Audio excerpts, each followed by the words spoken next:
అందరికీ నమస్కారం. అహంకారానికి ప్యాంటు షర్ట్ వేస్తే అచ్చు జగన్మోహన్ రెడ్డి గారి లాగా ఉంటుంది. జగన్మోహన్ రెడ్డి గారు బాగా ఫ్రస్ట్రేషన్లో ఉన్నారని నాకు అర్థమైంది. అధికారంలో ఉన్నప్పుడు దౌర్జన్యాలు, ఇంకో పక్కన అవినీతి అడ్డగోలుగా వ్యవహరించారు. ప్రతిపక్షానికి వచ్చిన తర్వాత ఈరోజు నీతులు విలువల గురించి మాట్లాడుతూ నిజంగానే చాలా చాలా ఆశ్చర్యంగా ఉంది. జగన్మోహన్ రెడ్డి గారిలో మేమందరం కోరుకునేది ఏంటంటే ఒక ముఖ్యమంత్రిగా పనిచేసిన వ్యక్తి ఉందాతనంగా మాట్లాడతారు, వాస్తవాల దగ్గరగా మాట్లాడతారు, ఒక వ్యక్తిని కించపరిచే విధంగా మాట్లాడతారని కించపరుచుకునే విధంగా మాట్లాడతారని అనుకున్నాం.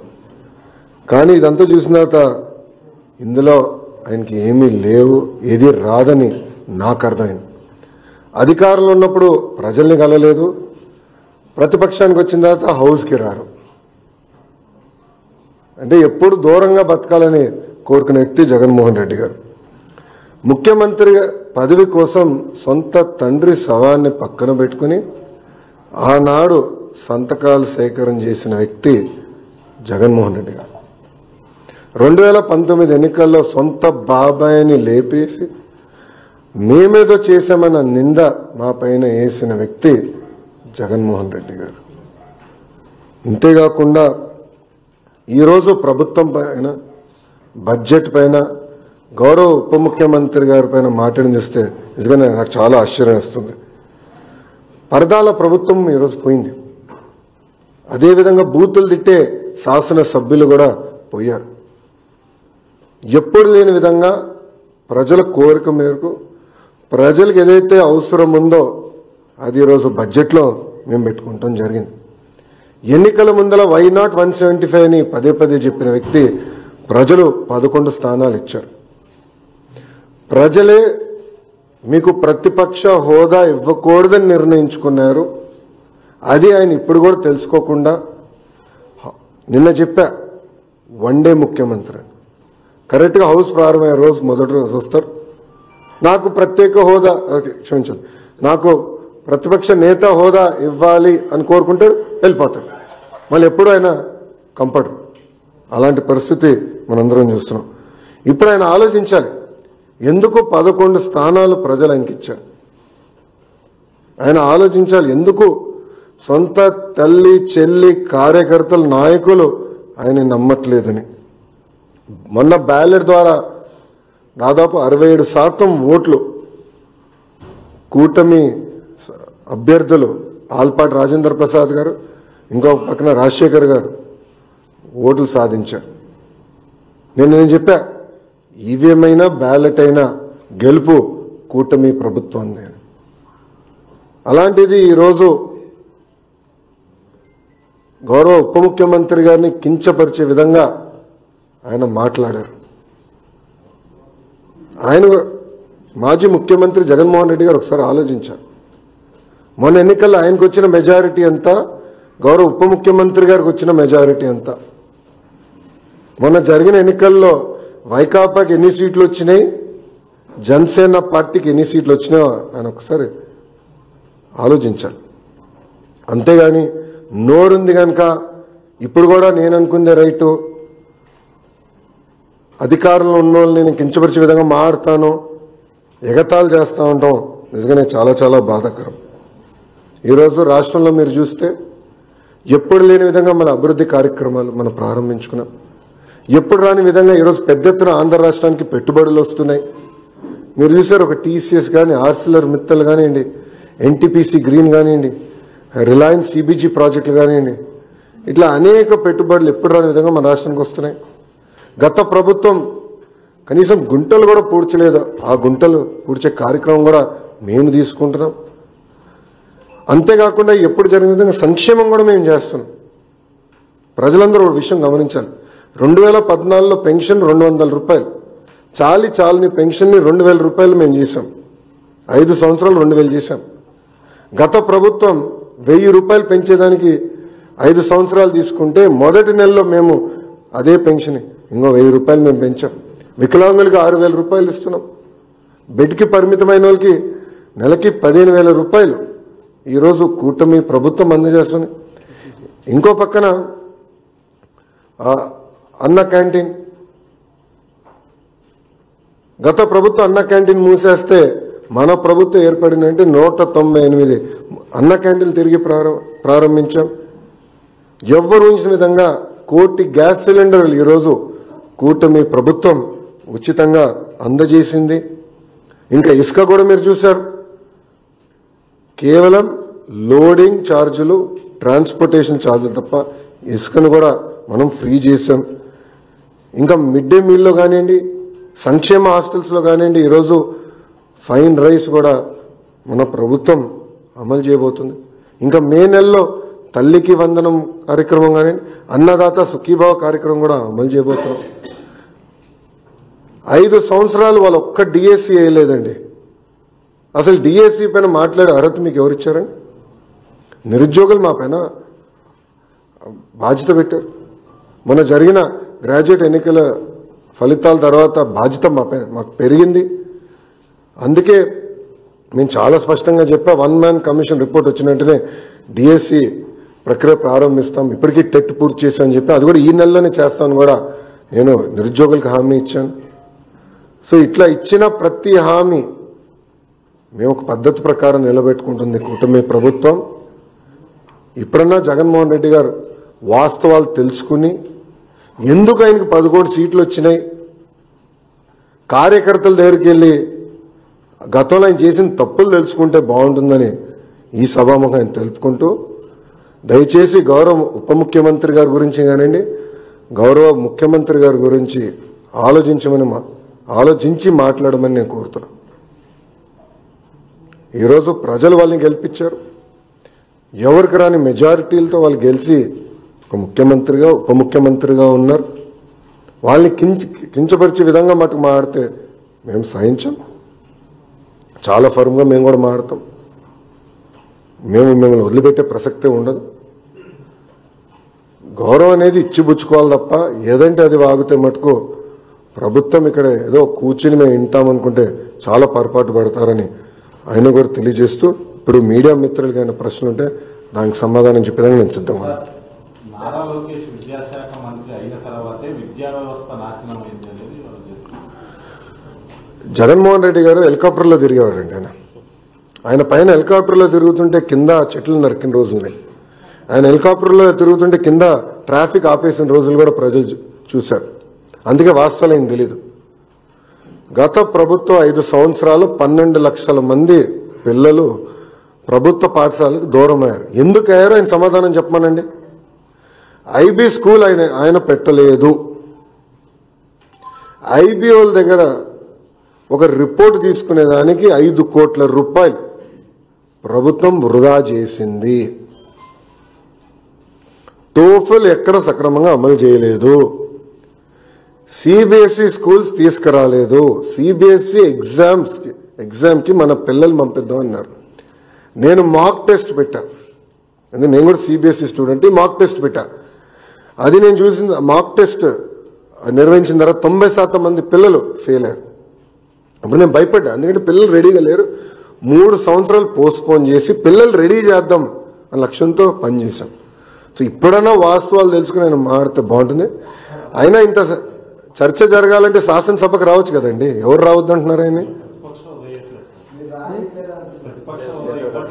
ఏంటమ్మా? మీడియా మిత్రులు మీరందరూ ఒకటి గమనించాలి. రోడ్లపైన పోలీసుల సంఖ్య తగ్గింది. పోలీసులు పెద్ద కంపట్ల, పరదాలు లేవు. ఎవరంటే వాళ్ళు ప్రశాంతంగా రావచ్చు. ఆయన ఒక పులివెందుల ఎమ్మెల్యేగా ఆయన హక్కులు ఉన్నాయి. ఆ హక్కులను వినియోగించుకోవచ్చు. హౌస్కి రావచ్చు. ప్రజల సమస్యల గురించి అక్కడ ప్రస్తావించవచ్చు. కానీ నిన్న ఎప్పుడైతే భారీ మెజార్టీతో కూటమి గ్రాడ్యుయేట్ ఎమ్మెల్సీలు గెలిచారో ఆయన భయం పట్టుకుని బెంగళూరు నుంచి ప్రత్యేక విమానం వేసుకుని పరిగెత్తుకుంటూ వచ్చి ఈరోజు ప్రెస్ మీట్ పెట్టారు. 2 రోజులు మళ్ళీ బెంగళూరుకి వెళ్ళిపోతాడు. అంటే ఎలాంటి డౌట్ వద్దు మీకు. కరెక్ట్గా 2 రోజులు ఉంటే 2 రోజుల తర్వాత బెంగళూరుకి వెళ్ళిపోతాడు. సో రమ్మని చెప్పండి, ఆయన్ని రమ్మని చెప్పండి. చట్టాన్ని ఉల్లంఘించి ప్రతిపక్ష హోదా ఇమ్మంటారు ఆయనకి? ఇప్పుడు జగన్మోహన్ రెడ్డి గారికి చట్టాన్ని ఉల్లంఘిస్తాం బాగా అలవాటు స్వామి. అందుకే అన్ని కేసులు ఉన్నాయి ఆయన పైన. ఇప్పుడు రూల్స్ ఏం చెప్తుంది? పార్లమెంట్ కానివ్వండి, అసెంబ్లీ రూల్ బుక్ చాలా స్పష్టంగా 10% ఉండాలి అని చెప్తుంది. మళ్ళీ ఆయనే గతంలో చెప్పాడు కదా, గౌరవ ముఖ్యమంత్రి గారిని చూస్తూ ఆ గతంలో ఆయనే చెప్పాడు కదా, ఒక 4-5 ఎమ్మెల్యేలు లాగేస్తే ప్రతిపక్ష హోదా కూడా మీకు ఉండదు అని చెప్పాడు కదా.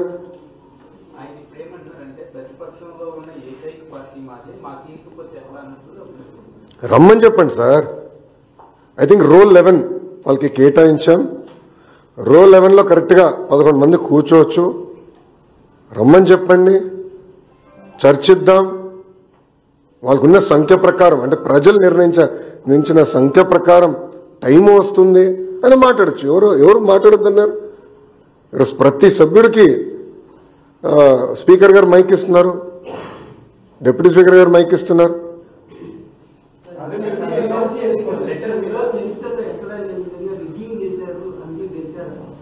ఎవరున్నారండి? ఆయన అసలు ఆంధ్ర రాష్ట్రంలో ఉంటే కదండి స్వామి ఎన్నికలు ఎటు జరిగినాయో తెలిసేదానికి. ఆయన వెళ్ళి బెంగళూరులో పడుకొని ఇక్కడ ఎన్నికల గురించి మాడితే ఆశ్చర్యంగా లేదా అన్న? ఆయన పొలిటీషియనా? నేను అడుగుతున్నా. ఇప్పుడు నేను కూడా పాదయాత్ర చేశాను సార్. పాదయాత్ర చేసిన తర్వాత నిరంతరం ప్రజల్లో ఉండాలని కోరుకుంటా, ఆర్నిసలు కలుస్తా. ఆయన్ని కలవకుండా అంటే 5 సంవత్సరాల్లో దాదాపు 20 మంది శాసనసభ్యులు ఆయన కలవలేకపోయారు. గుర్తుపెట్టుకోండి. ప్రతిపక్షానికి వచ్చిన తర్వాత కూడా ఇప్పటికీ 8-9 నెలలు అయింది.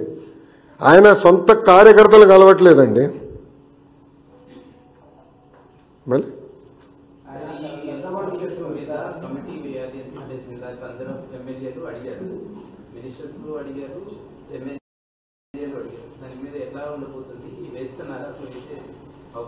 అది స్పీకర్ గారు ఇవ్వాల్సిన డైరెక్షన్. స్పీకర్ గారు ఇవ్వాల్సిన డైరెక్షన్ గురించి నేను మాట్లాడుకోవడం. స్పీకర్ గారు ఏ నిర్ణయం తీసుకున్నా ప్రభుత్వం దానికి కట్టుబడి.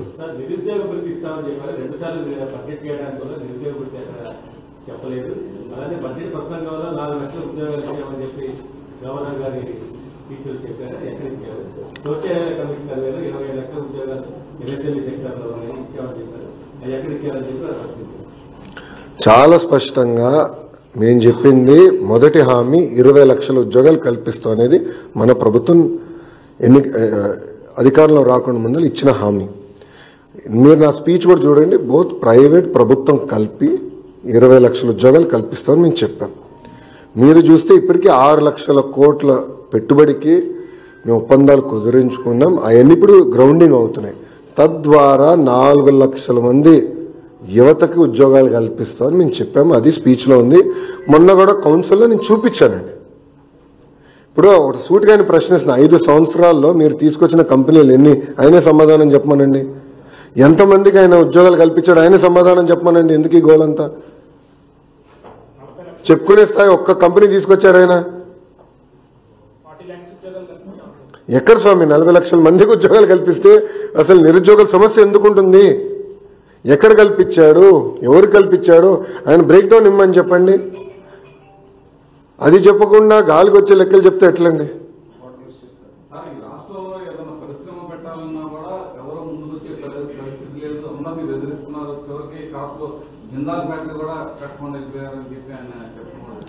టీసీఎస్ ఎందుకు వచ్చిందండి? ఆసిలర్ మెత్తల్ ఎందుకు వచ్చిందండి? ఎన్టీపీసీ గ్రీన్ ఎందుకు వచ్చింది? ఎల్జీ ఎలక్ట్రానిక్స్ ఎందుకు వచ్చింది? ఆయన కంపట్లేదా? ఆయన కంపట్లేదా? జిందాల్ గురించి ఆయన మాట్లాడుతున్నారు. ఆయన అధికారులు ఉన్నప్పుడు ఏంటి కదా? కడప స్టీల్ ప్లాంట్ పనులు ఎందుకు ముందరికి వెళ్ళలేదు ఆయన అధికారులు ఉన్నప్పుడు? పోలవరం పనులు ఎందుకు ముందరికి వెళ్ళలేదు ఆయన అధికారులు ఉన్నప్పుడు? అమరావతి పనులు ఎందుకు ఆపేశాడు ఆయన అధికారులు ఉన్నప్పుడు? దానికి స్పష్టంగా సమాధానం చెప్పమనండి. అది చెప్పకుండా ఏదంటే అది వాగితే ఎట్లా ఒప్పుకుంటాం?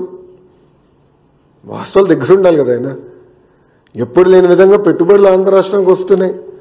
మళ్ళీ ఇన్వెస్ట్మెంట్ మ్యాప్ పైన ఆంధ్ర రాష్ట్రం వచ్చింది. ఇప్పుడు ఒక్కొక్క కంపెనీ గ్రౌండ్ చేసుకుంటూ మేము వెళ్తున్నాం. అది మా పైన ఉన్న బాధ్యత కదా. ఏదండి?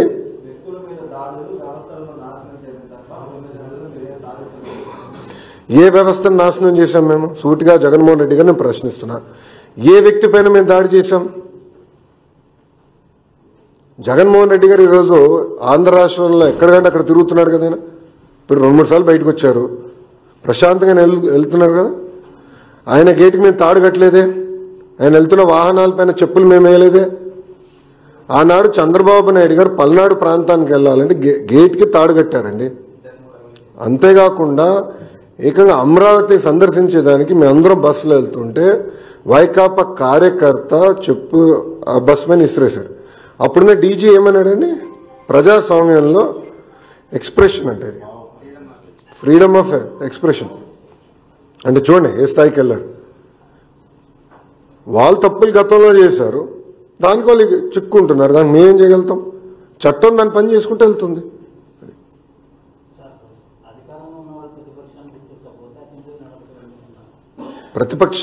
వాళ్ళు ప్రతిపక్షంలో ఉన్నారని ప్రజలే గుర్తించారు. అందుకే ప్రజలు వాళ్ళు అక్కడ కూర్చోబెట్టారు. రమ్మని చెప్పండి హౌస్కి. ఎవరు ప్రతిపక్షాన్ని ఎందుకు గుర్తించలేదు? ప్రతిపక్ష నాయకుడిగా చట్టాలని ఉల్లంఘించి మేము గుర్తించాలని అనుకోవట్లేదు. రూల్స్ పైన మాకు గౌరవం ఉందండి, అది ఉల్లంఘించి మేము గుర్తించాలని అనుకోవట్లేదు. We are law abiding citizens, we are not law breakers.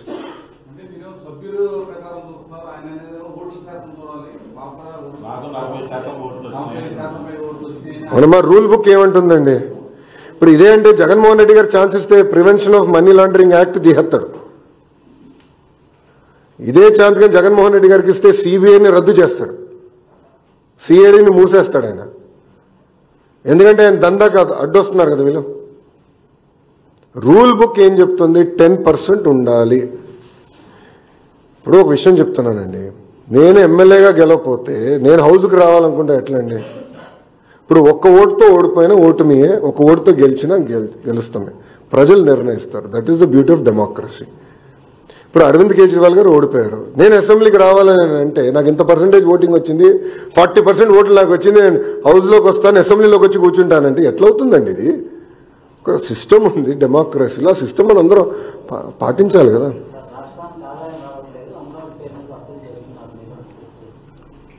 రాష్ట్రానికి ఆదాయం రావట్లేదని ఆయనకి ఎవరు చెప్పారండి? ఏ కళలు కంటున్నాడు ఆయన? ఏ ఆత్మ చెప్పిందమ్మా? ఎందుకంటే ఆయనకి ఆత్మలతో మాడతాం బాగా ఇష్టం స్వామి. రాత్రి ఒక ఆత్మతో మాడతాడు, పొద్దున ఒక నిర్ణయం తీసుకుంటాడు. రాష్ట్రం వాళ్ళు చేసిన విధ్వంసం వల్ల ఆదాయం పడిపోయింది. దారి తప్పిన రాష్ట్రాన్ని సరైన దారిలో మేము పెట్టాం. ఈరోజు ఆదాయం పెరుగుతుంది. 1 by 1 సెట్ చేసుకుంటా మేము వస్తున్నాం. అమరావతి వన్స్గా నేను చెప్తున్నా, it is a self financing project. కేంద్ర ప్రభుత్వం 15,000 కోట్లు అమరావతికి నిధులు కేటాయించింది. ఆ నిధులు మేము ఖర్చు పెడుతున్నాం.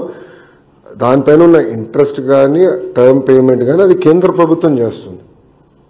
పోలవరం ప్రాజెక్టుకి నిధులు ఈరోజు మంజూరైనవి. అంతెందుకండి, ఎన్నికల ముందల విశాఖ స్టీల్ ప్లాంట్ ప్రైవేటీకరణ అవుతుందని చెప్పిన వాళ్ళు వైకాపా నాయకులు. ఈరోజు కూటమి ప్రభుత్వం కలిసికట్టుగా పోరాడి విశాఖ స్టీల్ ప్లాంట్ని ప్రైవేటీకరణ జరగకుండా చేసుకున్నాం. అది మాకున్న చిత్తశుద్ధి. 13,000 కోట్ల రూపాయలండి. కేంద్ర ప్రభుత్వం 11,000 కోట్ల రూపాయలు, రాష్ట్ర ప్రభుత్వం సుమారుగా 2,800 కోట్ల రూపాయలు. రెండు జోడించుకుని విశాఖ ఉక్కుని మేము కాపాడుకున్నాం. అది దాని గురించి మాడమనండి.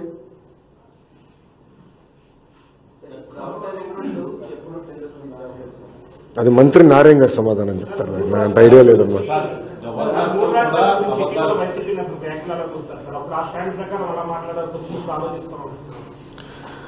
అంటే ముందర జగన్మోహన్ రెడ్డి గారికి సబ్జెక్ట్ మీద క్లారిటీ ఉంటే బాగుంటుంది కదా. మీడియా మిత్రులు వెళ్ళినప్పుడు అడగాల్సింది ఆయన స్టాండ్ ఏంటో అమరావతి పైన. అంటే ఒక రాజధాని కట్టుబడి ఉన్నాడా లేదంటే 3 ముక్కలు ఆటలాడుతున్నారా అనేది ఆయన సూటిగా ప్రశ్నించాడు. పాపం ఆయన చేతుల్లో ఏముందబ్బా, ఆయన చేతుల్లో ఏముందా?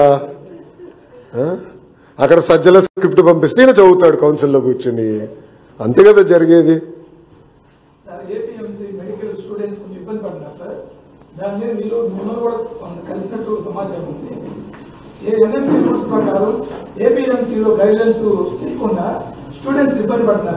No, we are following NMC rules. We are strictly following NMC rules. And పక్క రాష్ట్రాల్లో ఏదైతే ఫాలో అయ్యారో అదే ఫాలో అవుతారు. We are not going to break rules. NMC rules లేదు. నో NMCలో లేదు. అది మీరు తీసుకురండి. నాకున్న అవగాహన మేరకు స్ట్రిక్ట్గా, ఎందుకంటే నేను కొంచెం సబ్జెక్ట్ చదివాను, నాకు లేదు, నాకున్న ఇన్ఫర్మేషన్ రాంగ్ అవుతుంది, మీరు నన్ను అది డీటెయిల్స్ ఇవ్వండి. బట్ నాకున్న సమాచారం మేరకు I have check, we are following NMC guidelines. లేదమ్మా, రాలేదు, అది ఇష్యూ అయింది, కోర్టుకి వెళ్ళింది, అది ఆ డీటెయిల్స్ ఉంది, నాకు ఐడియా ఉందమ్మా. మీరు అది కోర్టుని అడగాలి సార్. అమ్మా ఐ అండర్స్టాండ్ అమ్మా, ఇది కొత్త ఇష్యూ కాదు, ఇది నలుగుతున్న issue. But NMC guidelines నేను ఫాలో అవ్వాలి, I'm duty bound by certain guidelines. అది నేను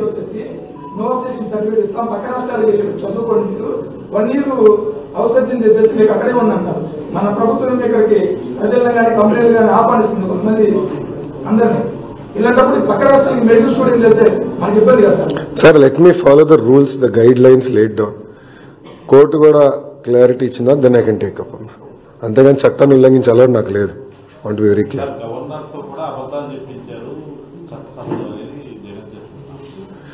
అమ్మా మీరు గమనిస్తే వాస్తవాలే గవర్నర్ గారు పలికారు, చాలా క్లారిటీగా ఉంది. స్పీచ్ పైన కూడా కౌన్సిల్లో వాళ్ళు దుష్ప్రచారం చేయాలని ప్రయత్నించినప్పుడు నేను చాలా స్పష్టంగా చదివి చెప్పాను. దాని తర్వాత నన్ను సోషల్ మీడియాలో కూడా పెట్టి ఉద్యోగాలు ఇవ్వలేదు అని ట్రోల్ కూడా చేశారు. But I stand by my word. అవాస్తవాలు చెప్తాం మాకు అలవాటు లేదు. ఏముంది దాంట్లో, చాలా స్పష్టంగా ఇన్ని లక్షల కోట్ల పెట్టుబడి, దీని ద్వారా ఇన్ని లక్షల మందికి ఉద్యోగాలు వస్తాయి అని చాలా స్పష్టంగా పేర్కొన్నా, దాన్ని కట్టుబడినా.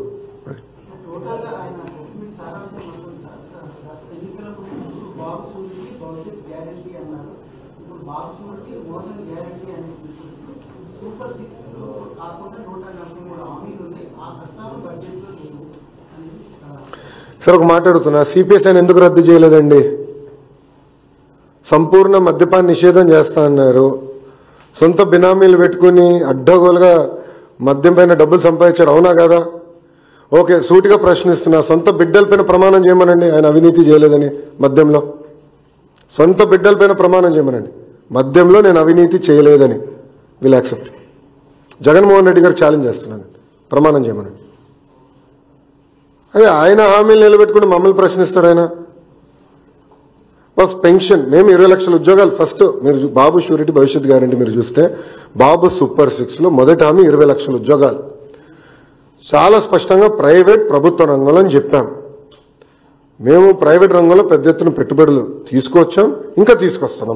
నంబర్ 2 టెట్ నిర్వహించాం. డిఎస్సి నోటిఫికేషన్ వచ్చి గల 1 మ్యాన్ కమిటీ రిపోర్ట్ వచ్చిన తర్వాత, 1 మ్యాన్ కమిషన్ రిపోర్ట్ వచ్చిన తర్వాత దెన్ నిర్ణయం మన నోటిఫికేషన్ ఇద్దామని ప్రభుత్వం నిర్ణయం తీసుకుని, అది ఈ నెలలో వస్తుందని భావిస్తున్నాం. వచ్చిన వెంటనే ఈ నెలలో ఎట్టి పరిస్థితుల్లో నోటిఫికేషన్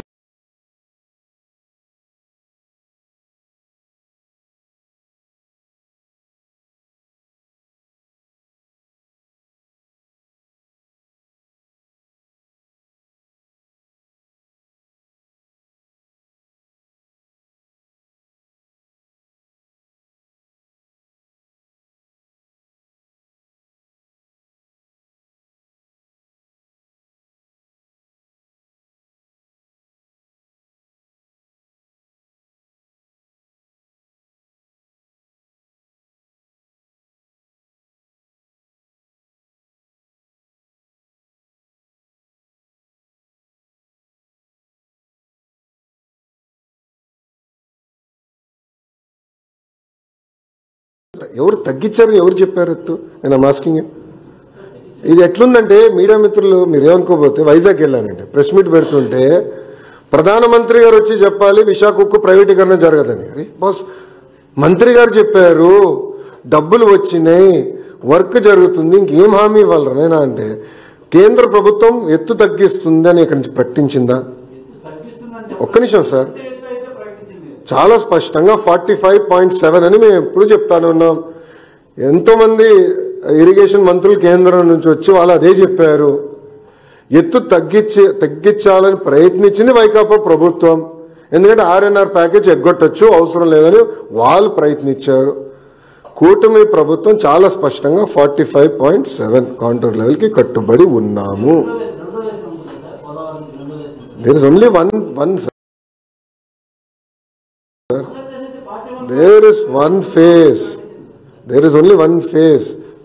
సెంట్రల్ గవర్నమెంట్ ఏం ప్రకటించలేదు.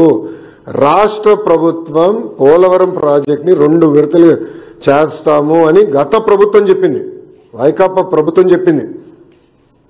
ఆనాటి ఒక నిమిషం అండి పూర్తి, ఆనాటి ఇరిగేషన్ మంత్రి చెప్పాడు, కేంద్ర ప్రభుత్వం చెప్పలేదు. కేంద్ర ప్రభుత్వం goes by what state government says boss, ఎందుకంటే ఇంప్లిమెంటేషన్ ఏజెన్సీ రాష్ట్ర ప్రభుత్వం. 45.7కి మేము కట్టుబడి ఉన్నాం. మీకు ఎలాంటి డౌట్ అసలు, ఎలాంటి డౌట్ అసలు.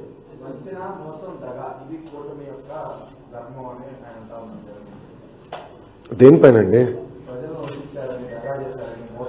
స్వామి? ఈరోజు మేము పరదాలు కట్టుకుని తిరగట్లేదు ఆయనలాగా ముఖ్యమంత్రి గారి ఇంటి చుట్టూ 144 సెక్షన్ పెట్టుకుని బతకట్లేదు మేము.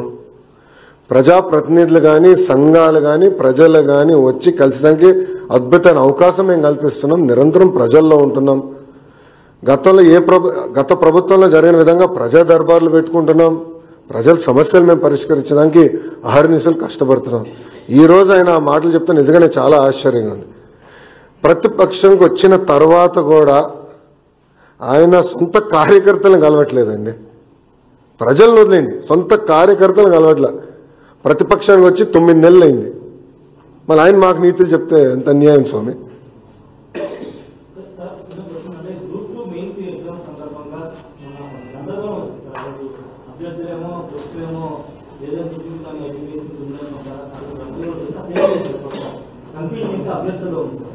ఎగ్జామ్ అయిపోయింది కదండి, ఎగ్జామ్ అయిపోయింది కదమ్మా.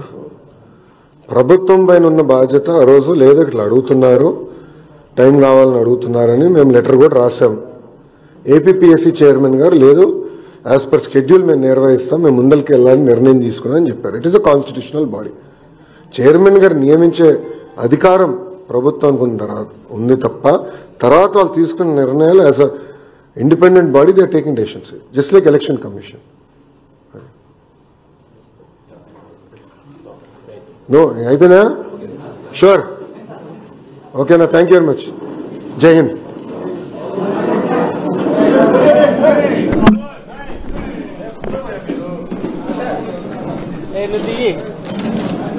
బాబు కేబుల్